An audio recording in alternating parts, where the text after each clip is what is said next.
Selamat siang, kita ketemu mata kuliah Revenue Meeting sesi ke-6 dengan topik Revenue Management Process.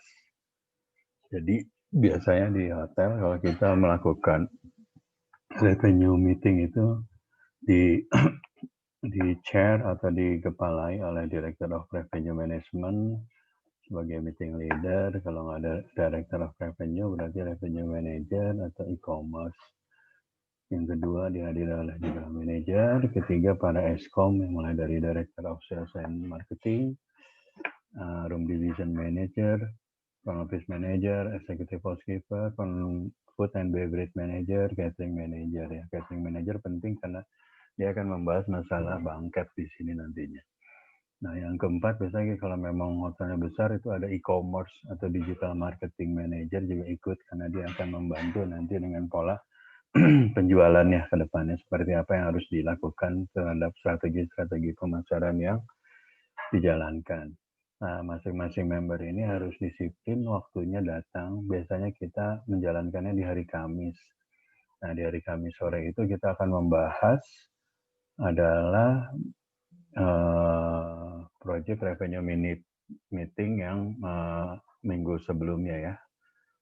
Mulai dari Jumat minggu sebelumnya sampai dengan hari Rabu. Jadi dimeetingkan di hari Kamis.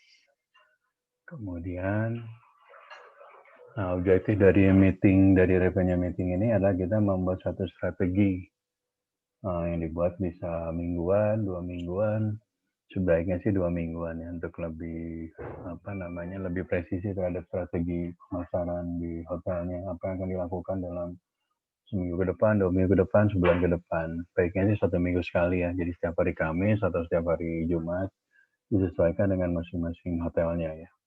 Nah, biasanya di dalam revenue strategi itu kita membahas next 7 days forecast. Jadi selama dari hari Kamis ini, misalnya hari ini hari Kamis, 7 days dari hari Kamis, berarti Jumat, Sabtu, Minggu, sampai dengan ketemu lagi nanti Kamis depan, kira-kira model pick up reservasinya seperti apa. Terus nanti dalam 1 bulan dari hari ini, misal tanggal 7, sampai dengan akhir bulan nanti tanggal 30 Oktober, itu seperti apa pola forecast-nya, okupansinya seperti apa. Nah, kemudian yang kita pernah bahas kemarin adalah 3-month forecast atau next 90 days ya. Jadi ini sama dengan 3-month forecast. Jadi kita melakukan forecast selama 1 minggu, 1 bulan, 3 bulan ke depan. Nah, kenapa kita harus menjauh dari melakukan proyeksi atau forecast 3 bulan ya untuk mengantisipasi ya dalam 3 bulan ini kira-kira posisi penjualannya seperti apa, karena posisi penjualan itu mempengaruhi dari performa hotel mulai dari cash flow dan sebagainya ya. Biasanya dari forecast ini nanti akan dijadikan dasar untuk buat budget di tahun ke depan dan sebagainya ya. Nah, dalam revenue meeting ini dipimpin langsung oleh revenue manager atau director of revenue, dan masing-masing tim nanti mereview current business on the booking yang sudah booking berapa bisnisnya, baik wedding atau meeting atau kamar berapa forecastnya. Terus selanjutnya juga kita memfokuskan kira-kira untuk memaksimalkan revenue next 7 days, 30 days, 90 days itu apa yang harus kita lakukan strategi-strateginya. Hal ini juga kita pelajari dari market atau kita belajar dari tren sebelumnya. Sebentar, saya matikan dulu.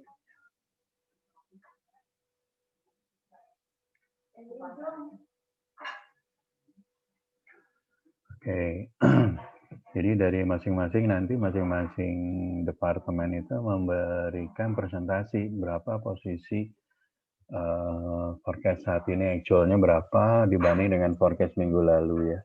Nah, dari situ kita review apa yang terjadi. Misalnya F&B memforecastkan minggu lalu mendapatkan meeting atau wedding dengan total 100 juta gitu. Nah, ternyata actualnya hanya 50 juta. Nah, 50 juta varian ini harus dicari. Kenapa? Apakah pending meetingnya atau postpone atau pindah ke hari lain? Begitu pula dengan event-event lainnya ya. Kita lanjut. Nah, di dalam ini juga kita membahas, sebelum kita membahas forecast ke depan, kita membahas historical analysisnya nih. Jadi dulu biasanya lead-lead yang tadi yang pending ya, yang berubah itu dipelajari problemnya itu apa biasanya. Bisa jadi karena pindah ke kompetitor atau memang postpone karena situasi misalnya di Jakarta PSBB sehingga nggak jadi berangkat ke kota yang dituju untuk meeting karena memang di kantornya diadakan work from home gitu ya. Nah itu menjadi analisa-analisa dan itu menjadi bahan bagi kita meeting di setiap minggunya gitu. Jadi historical minggu lalu problemnya apa dibahas di minggu selanjutnya. Nah, review dari kumulatif performing ini tuh sangat bagus untuk melihat performance hotel dari bulan per bulan, berbanding dengan tahun lalu, berbanding dengan budget, dan sebagainya. Nah, ini untuk melihat posisi sekarang kita posisi hotelnya dari sisi revenue, posisinya di posisi di mana nih? Apakah behind budget, behind forecast, behind leisure, dan seterusnya. Nah, jika behindnya banyak, kayak tadi behind forecast, behind budget, behind leisure, berarti ada something wrong dengan bisnis hotelnya. Bisa dari hotel kita yang bermasalah atau bisnis destinasi dari market kitanya. Mungkin dari kota di mana kita bisa Balinya lagi masalah ya. Berarti seluruh Bali akan menjadi masalah, bukan hotel kita aja gitu ya. Lanjut, selanjutnya future analysis. Future analysis ini kita mereview grup-grup yang akan datang ke depan, apa yang harus kita lakukan. Misalnya kayak di Bali, nanti misalnya September, Oktober ada meeting dari IMF. IMF itu akan mengundang seluruh negara. Pasti semua butuh hotel atau kamar. Nah, kita harus tahu nih grup-grup nanti ke depan itu siapa kontak personnya. Kita harus dari jauh-jauh hari kita sudah harus melakukan pendekatan dengan harapan hotel kita menjadi bagian dari event tersebut ya. Nah, competition itu harus diupdate. Misalnya ada apa aja sih dalam kompetisi. Misalnya kompetitor kita ada grup besar. Nah, kita harus tahu grupnya itu apa saja gitu. Kalau memang itu grup hanya di hotel itu kenapa kita bisa kalah dengan hotel tersebut? Bisa jadi karena keterbatasan meeting room kita, mungkin mereka punya ballroom, itu fine. Tapi kalau hotel-hotel yang lain dalam satu kota itu penuh, kita sendiri yang tidak penuh, berarti ada something wrong dengan hotel kitanya ya. Nah, kita kemudian mereview transcend dan grup-grup 3 bulan ke depan tuh ada apa aja nih kita grup fokuskan.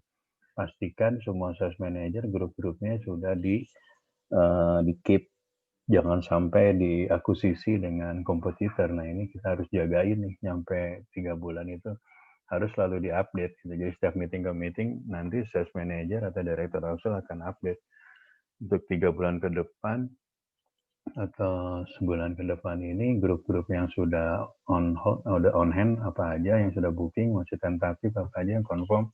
Nah itu harus di dokumentasi. Jadi nanti ada grup-grup yang tadinya sudah confirm harus menjadi closing, menjadi penjualan gitu ya. Terus mereview high demand. Jadi tanggal-tanggal yang okupansinya tinggi atau permintaannya tinggi, kita lakukan strategi yang dynamic rate itu. Kita jual harga yang terbaik ya, termahal lah kalau bisa. Supaya kita memaksimalkan penjualan ya. Ini nomor 4 tadi review high demand. Jadi kalau ada high demand, misalnya ada lebaran, tahun baru, ada grup-grup meeting di kota tersebut, kita harus melakukan restriksi date ya untuk tanggal-tanggal tersebut supaya memaksimalkan penjualan hotel kita gitu ya.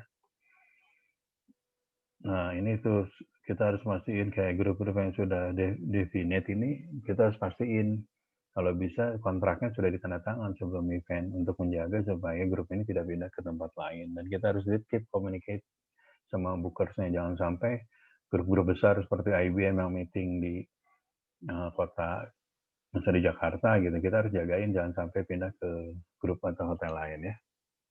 Yang keenam kita melakukan juga tracking dari promosi-promosi kita. Promosi apa saja sih yang berhasil menggrab market dan promosi apa yang tidak menghasilkan mempenetrate market. Nah, kita analisa nih nanti strategi promosi yang kurang bagus itu kenapa? Bisa jadi preparation yang kurang atau bisa jadi karena memang marketnya tidak sesuai dengan yang kita grab saat itu gitu ya. Nah, selanjutnya ini adalah contoh 5 report yang di-generate dari revenue management ya. Yang pertama kita di dalam revenue meeting kita akan membahas reservation ya. Jadi reservation itu dasar dari revenue management atau meeting yang pernah saya bahas periode chapter 4 dan 5 dan sebelumnya ya. Jadi reservation kita membaca reservation 7 hari ke depan yang tadi ya 30 hari ke depan sama 3 months forecast ya 3 bulan ke depan. Nah, di kita ketahui mana yang sumber-sumber resources dari reservasi itu, terus kalau ada cancel dari mana, no show dari mana, ini kita harus pastikan dan kita bahas satu-satu, terutama grup ya. Grup kita harus statusnya harus jelas. Yang grup ini tadi IBM misalnya akan booking tanggal 20 Oktober sampai dengan 25, ini pastiin sebelum 20 ke 25 kontraknya sudah beres, harganya sudah tidak ada masalah, kamarnya sudah di-blok dan sebagainya ya. Nah, yang kedua price analysis. Di dalam revenue management kita melakukan yang namanya price analyzing ya. Mulai dari forecasting, price, room revenue. Nah, price forecasting dari room revenue ini adalah elemen yang terpenting ya. Jadi dalam revenue manager itu revenue management itu kita membahas masalah pricing dan forecasting ya. Pricingnya gimana? Udah benar belum kita membuat harga bar 1 atau bar 7 pada hari-hari tertentu? Kedua, sudah benar nggak kita melakukan peramalan atau forecasting di tanggal-tanggal tertentu ya. Nah, yang ketiga yang tidak kalah pentingnya adalah kita mereview competition ya. Jadi nanti itu kita akan membuat yang daerah kompetitor kita siapa aja. Biasanya kita melakukan daerah kompetitor itu mulai dari hotelnya tipe bintangnya sama ya. Di dalam radius misalnya 5 km, tetangga kita yang bintangnya sama siapa aja. Misalnya seperti saya sampaikan dulu, saya Swiss Bell Pondok Indah, kompetitor saya adalah Mercure Simatupang, Aston Simatupang.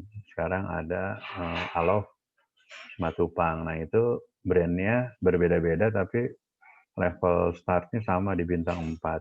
Pricingnya pun akan sama. Nah, kita sebutkan bahwa itu direct competitor itu yang langsung berhubungan dengan kita head to head. Nah, ini kita yang harus awasi terus, kita watch out dari hari ke hari. Misalnya di sana lagi ada kompetisi lagi ada okupansinya ramai, ada grup apa aja tuh gitu. Nah, kira-kira grup apa itu bisa kita akuisisi nggak, bisa kita ambil nggak the next visitnya mereka gitu ya. Nah, itu make sure kita harus well informed dengan kompetitor ya. Kita harus tahu di kompetitor itu ada apa saja yang stay, yang meeting, dan sebagainya. Nah, itu dengan harapan itu menjadi resources market ke depan kita. Jadi kalau kita udah yakin ada market-market yang belum atau corporate-corporate yang belum kita grab dari akun-akunnya kompetitor, kita bisa akuisisi ya, bisa kita ambil atau take over dengan cara memberikan macam-macam dengan pelayanan yang lebih baik, produk lebih baik, harga lebih baik, dan sebagainya. Nah, yang keempat, kita melakukan analisa channel analysis. Nah, channel analysis ini gimana sih? Berapa banyak yang booking lewat website hotel itu sendiri, berapa yang booking lewat platform OTA atau channel distribusi yang lainnya. Nah, yang kelima, kita juga lakukan analisa market segment. Misalnya tadi di Jakarta Selatan, saya di daerah Simatupang dan sebagainya, itu market terbesarnya corporate, disusul oleh government. Nah, corporate dan government itu tipikalnya seperti apa? Kita harus tahu tipikalnya. Jadi kita waktu melakukan approach ke mereka itu kita tidak akan salah. Kita akan tepat langsung ke sasarannya dan match dengan keinginan dari para bookers dan tamu-tamunya ya. Nah, ini adalah 4 way to keep your revenue management on track. Yang pertama dipastikan training ya. Training itu harus terus dilakukan, makanya kita melakukan revenue meeting itu tiap minggu sekali. Di situ juga dilakukan training kemampuan para SOD ya, Head of Department untuk presentasi, kemampuan melakukan forecasting yang tepat gitu.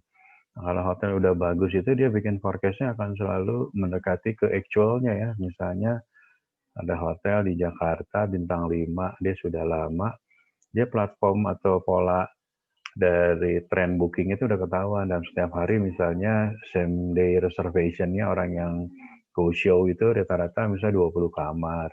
Terus booking dari OTA itu rata-rata 30 kamar. Nah, pola-pola itu tuh akan terbentuk dan menjadi suatu kebiasaan atau tren. Nah, dengan tren yang ada, kita bisa forecasting-nya lebih presisi ya. Yang kedua, bisnis practice-nya.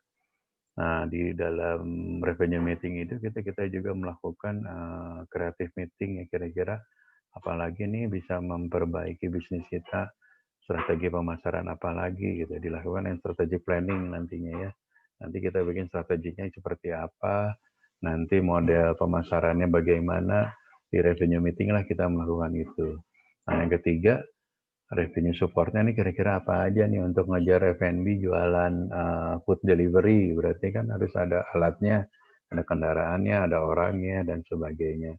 Terus medianya nanti ngejualnya dengan apa? Misalnya dengan Instagram hotel, Facebook hotel, dan sebagainya, dengan harapan semua strategi penjualan itu bisa berjalan sesuai dengan yang diharapkan ya. Nah, seperti yang pernah dibahas di topik 2, ketiga tentang yield ya, masih ingat kan yield itu ya? Jadi yield management itu adalah bagian nanti dibahas di revenue management. Yield management didefinisikan adalah menjual produk atau service ya, seperti yang disampaikan dulu, rate yang tepat pada customer yang tepat, di waktu yang tepat, dan channel yang tepat gitu ya. Jadi secara simpelnya proses of determining the right hotel room pricing is called yield management strategy. Jadi nanti kita bikin yield management. Jadi misal terjadi pricing war gitu, kita tidak usah masuk ke dalam pricing war, karena pricing war itu akan menyebabkan harga menjadi turun, dan untuk harganya rebound kembali ke harga semula itu menjadi sulit. Jadi kita bisa melakukan yield strategi seperti ini, misalnya harganya tetap tapi diberikan gimmick-gimmick, misalnya kamarnya harganya biasanya 700, kita tetap menjual 700, sedangkan kompetitor jual 500, tapi 700 kita kasih gimmick, misalnya dapat dinner gitu kan. Nah, orang kan ya saya akan mikir, mendingan saya stay di hotel tersebut dengan harga yang sama tapi dapat dinner gitu ya. Nah, itu adalah suatu strategik yang disamakan yield management ya. Jadi kita tidak melakukan pricing war, tapi kita memberikan gimmick-gimmick pada promosi kita. Nah, apa yang disebut benefit dari yield management ya? Keuntungan-keuntungan apa dari yield management di industri hotel? Pastinya menaikkan revenue ya. Tadi kan seperti saya sampaikan, kalau kita ikut pricing war, harganya menjadi 500. Kalau kita tidak ikut pricing, tetap harga 700. Memang terjadi transfer cost ya. Tadi kita kan pakai dinner, jadi nanti ada revenue F&B-nya yang mengurangi dari revenue room. Tapi secara performance room revenue-nya akan selalu bagus, ARR-nya akan terlalu terjaga gitu, tidak tergerus ngikutin pricing war ya. Yang kedua, dengan ada yield management itu kita menghindari kesalahan ya, dengan kan kayak kemarin kita menjual pada kamar terakhir kita jual, ternyata ada permintaan kamar dengan harga yang lebih tinggi. Nah, dengan kita sudah mempunyai tracking dari revenue meeting yang baik, yield management yang baik, jadi kita akan mengurangi kesalahan itu. Kita pasti akan menahan beberapa kamar di level okupansi tertentu dengan harapan nanti pada ada harga tertinggi kita jual. Nah, itu adalah salah satu contoh keberhasilan dari yield management ya.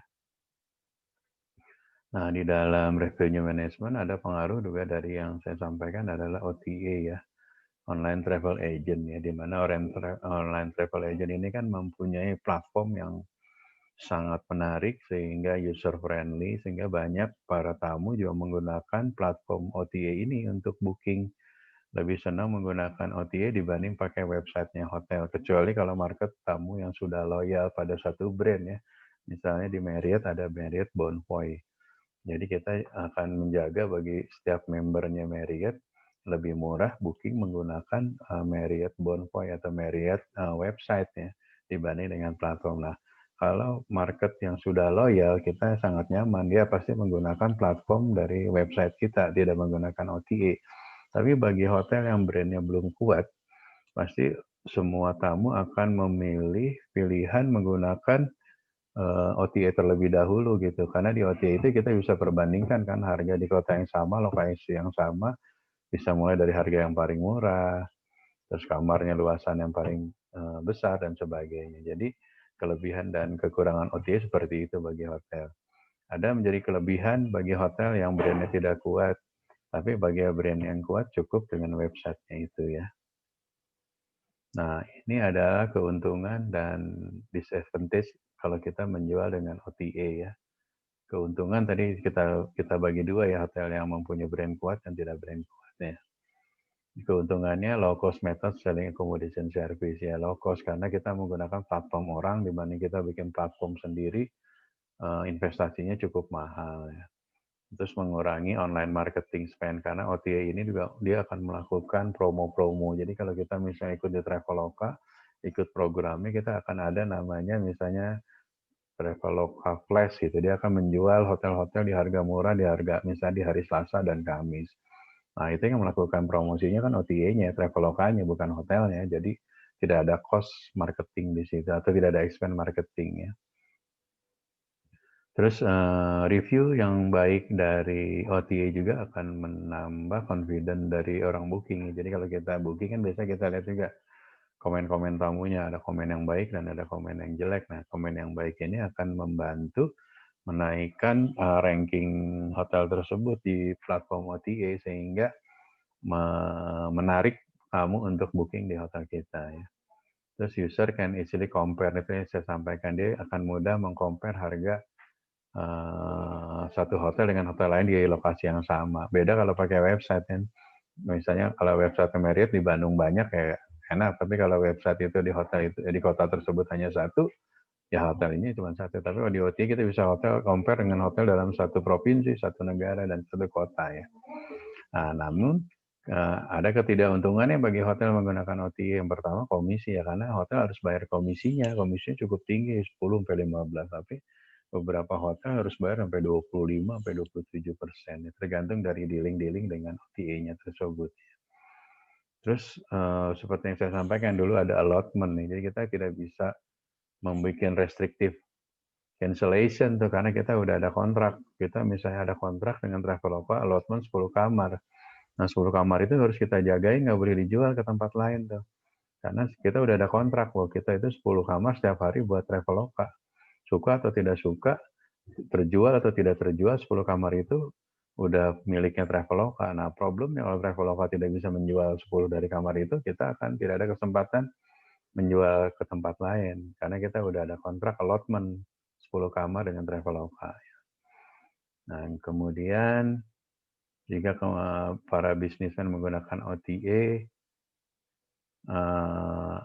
kita sih mengharapkan biasanya kalau tamu-tamu dari corporate saat ini dia menggunakan OTA, kita coba approach kemudian untuk mengharapkan dia bisa langsung booking di hotel website ya, sehingga kan hotelnya menjadi lebih murah ya karena nggak harus bayar komisi dan sebagainya.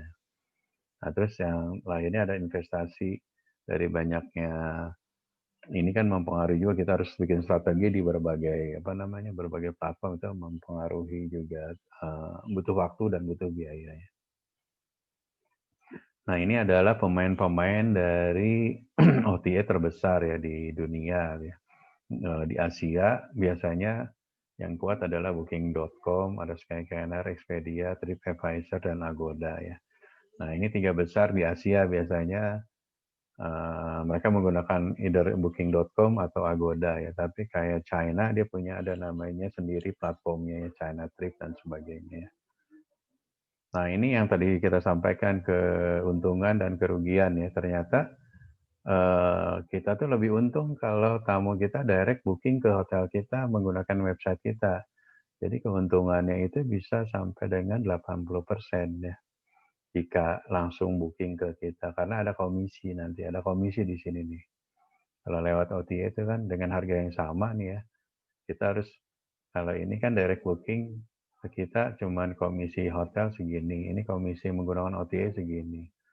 Belum ditambah marketing cost dan sebagainya. Nah, ini kalau masuk ke hotel profitnya segini, tapi kalau menggunakan melalui booking lewat OTA profitnya cuma segini. Jadi bisa nyampe 20 berbanding 20 ya. Jadi profitnya hanya 20% di OTA, tapi kalau menggunakan direct booking bisa 80%. Jadi bagi hotel disarankan menggunakan direct booking ya, langsung ke website hotelnya dibanding menggunakan OTA karena terlihat ya di sini keuntungannya. Kalau kita booking langsung menggunakan website bisa untungnya 56.000. Tapi kalau melalui OTA karena ada komisi yang tinggi, ada segala macam biaya-biayanya, maka keuntungan ke hotelnya hanya sebesar 35.000. Jadi terlihat bedanya cukup signifikan ya. Oke, terima kasih. Nanti bagi ada yang bertanya bisa tanya di YouTube saya untuk lebih detailnya ya. Oke, selamat siang. Sampai ketemu di sesi selanjutnya.